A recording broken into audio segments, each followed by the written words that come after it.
Let me ask you something honest. Do you ever get to the middle of the month and look at your bank account and just feel confused? Like you're working, you're earning money, nothing crazy happened, no big emergency, no huge purchase, and somehow the money is just gone. If that sounds familiar, you're not alone, not even close. This is one of the most common financial experiences in America right now. And the worst part isn't even the empty account, it's the feeling that comes with it. That low-grade anxiety, that sense that no matter what you do, you just can't seem to get ahead.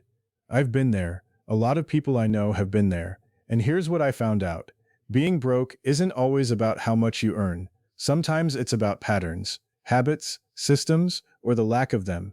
In this video, I'm going to break down the real reasons why most people stay broke, even when they're earning decent money, and more importantly, exactly what to do about it. No judgment here, no lectures, just real talk about money and how to finally make it work for you. Welcome to the Saved Right.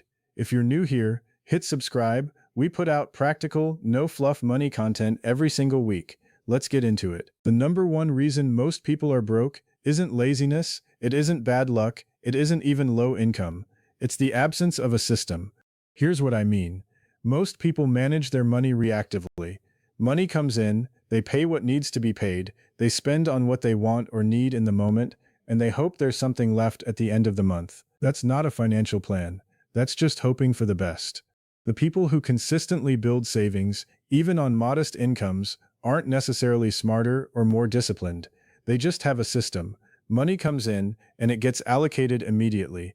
A percentage goes to savings, a percentage goes to bills, a percentage goes to spending, automatically, before there's any chance to mindlessly burn through it. The fix here is simple but powerful. Decide in advance where your money goes. Every dollar that comes in should have a job. Savings first, bills second, spending third. Set it up as automatic transfers if you can. Remove the decision-making from the equation entirely. Because willpower runs out, systems don't. Reason number 2, and this one sneaks up on almost everyone, is lifestyle creep. Here's how it works. You get a raise, or a new job with better pay, or your tax return comes in. And instead of saving the difference, you upgrade your life to match your new income. Nicer apartment, newer car, more eating out, better clothes, fancier gym, more subscriptions, none of it feels excessive in the moment. Each individual upgrade seems reasonable. You worked hard, you deserve it. And that's true, you do. But here's what happens. Your expenses rise to meet your income, and you end up with the exact same amount left over at the end of the month as before, sometimes less. This is lifestyle creep, and it's one of the main reasons people who earn good money still feel broke. The fix is what I call the 50-50 rule for raises. Anytime your income goes up, whether it's a raise, a bonus, a side hustle, anything, you split the extra money in half. Half goes to improving your lifestyle, half goes directly to savings or investments. That way you get to enjoy the reward of earning more, without accidentally spending your entire future on a slightly nicer present. Reason number 3, your phone is draining your wallet. And I don't just mean screen time. Think about how you spend money in 2026. Most of it happens on your phone. DoorDash, Amazon, Uber, TikTok Shop, Instagram ads that take you straight to a checkout page. Apps designed by some of the smartest engineers in the world, specifically to make you spend money as easily and as often as possible. The friction has been completely removed from spending. You don't even have to get up from the couch. You don't have to hand over cash and feel it leave your hand. You just tap, and the money is gone before you've had a second to think about it. There's a reason your grandparents, who used cash for everything, were often better savers than people today. When you physically hand over money, your brain registers the loss. When you tap a phone, it barely registers at all. The fix isn't to delete all your apps and live off the grid. The fix is to add friction back into your spending. Delete the saved payment info from shopping apps. Remove the one-click checkout. Put your phone in another room when you're relaxing at night. Make spending require a little more effort, and you'll do a lot less of it automatically. Reason number 4. You're paying interest on everything and it's silently destroying your finances. Credit cards, buy now, pay later, car loans, personal loans, store financing. Interest is the cost of spending money you don't have yet.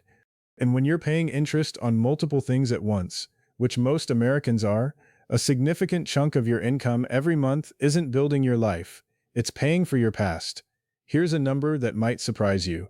The average American household pays over $1,000 a year in credit card interest alone. That's money that goes directly to the bank and does absolutely nothing for you. And the cruel irony of debt is this: the less money you have, the more likely you are to use credit. The more credit you use, the more interest you pay. The more interest you pay, the less money you have. It's a cycle that keeps you broke even when your income is decent. The fix starts with one simple rule: stop adding new debt while you pay down existing debt. Pick your smallest balance, throw every extra dollar at it until it's gone, then move to the next one.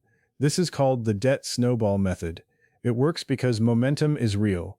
Paying off one debt completely feels so good that it motivates you to keep going. Stop feeding the cycle. Every dollar you stop paying in interest is a dollar that stays in your pocket.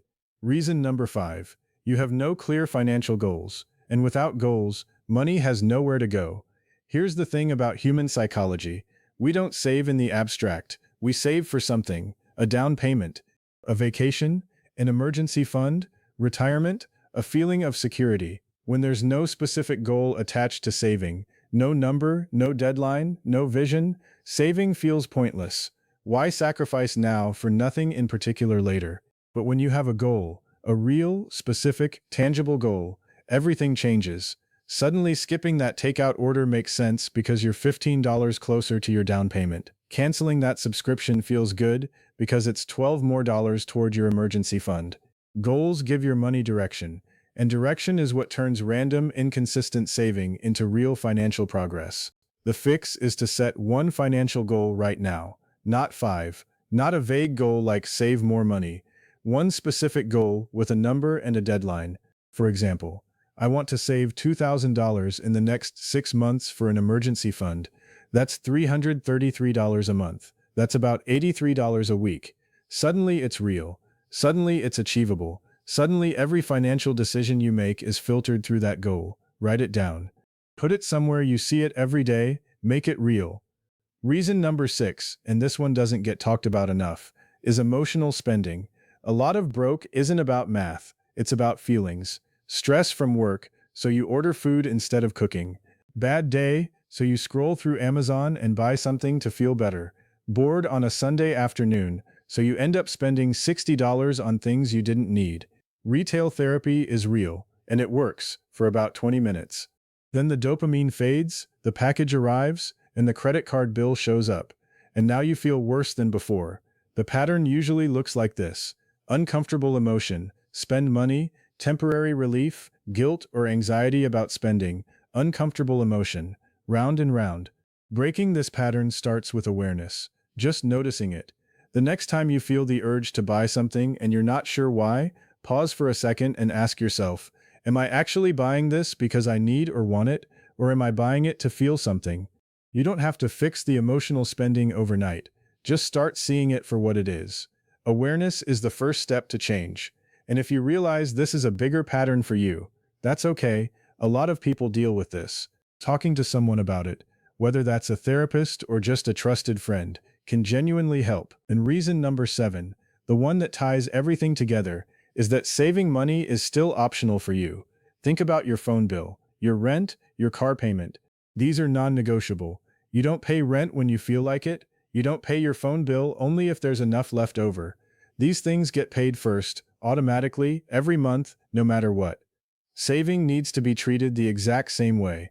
The moment saving becomes a non-negotiable line item in your budget, not something you do with leftovers, but something that happens automatically the moment money hits your account. Everything changes, even if it's $50 a month right now. That's fine. The amount matters less than the habit, because once saving is automatic and non-negotiable, you build the muscle, you adjust your lifestyle around it. You find ways to make it work, and over time, as your income grows and your expenses shrink, that 50 becomes 100, then 200, then 500. But it all starts with making it non-negotiable. Set up an automatic transfer today, same day as your paycheck, even if it's small. Make saving a bill you pay yourself first.